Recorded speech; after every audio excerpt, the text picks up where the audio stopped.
You know what? I can't let you go with that. I gotta know.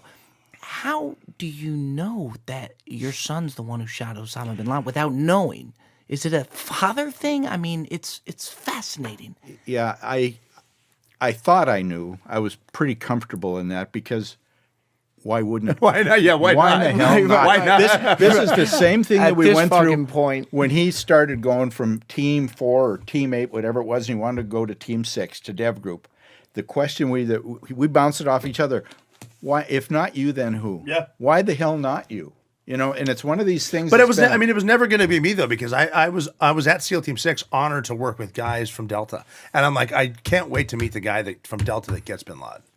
You know, it's got to be one of them. I'm just happy to be close enough. And if you could just for the listeners, as far as SEAL Team 6, is that like the most pristine team? Are there, how many teams are there? There's a few squadrons at Team 6. We split it up to between about 200 peoples. 200 peoples. Peoples.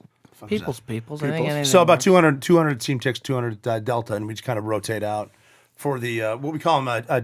They're tier 1 units. Right. So I as can't get time's too going much on, into them, but yeah, but as time's going on, you're kind of realizing, all right, maybe there's a shot. well, we had always assumed that we were going to skydive in.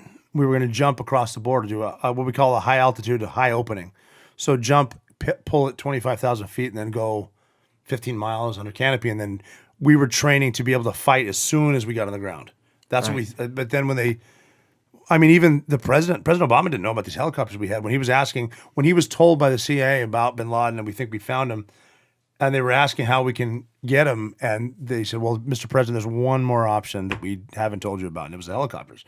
And even the pilots that flew us in had not flown these helicopters before. They had like 2 weeks to train on them. What? And the helicopter ends up, was it crashing? Crashed, landed. The pilot decided to put it down in the front yard, Which is what he was trained to do. No. Yeah, well, he made the decision he just made the call. Wow.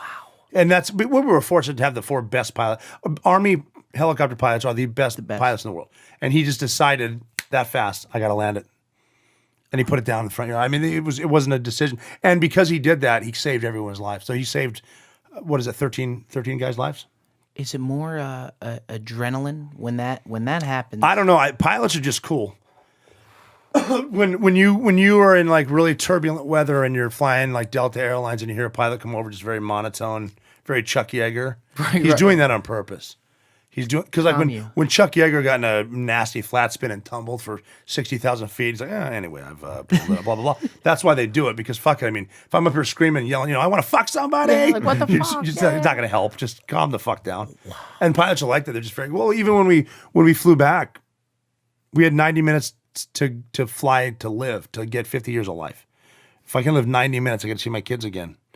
And we're 85 minutes into it, and the pilot came over the radio. He goes, "All right, gentlemen, for the first time in your lives, you're going to be happy to hear this. Welcome to Afghanistan." I'm like, motherfucker. I'm going to get so much pussy.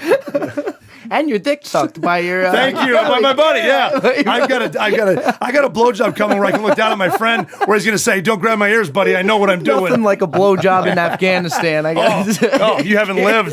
What the fuck are we talking about right now?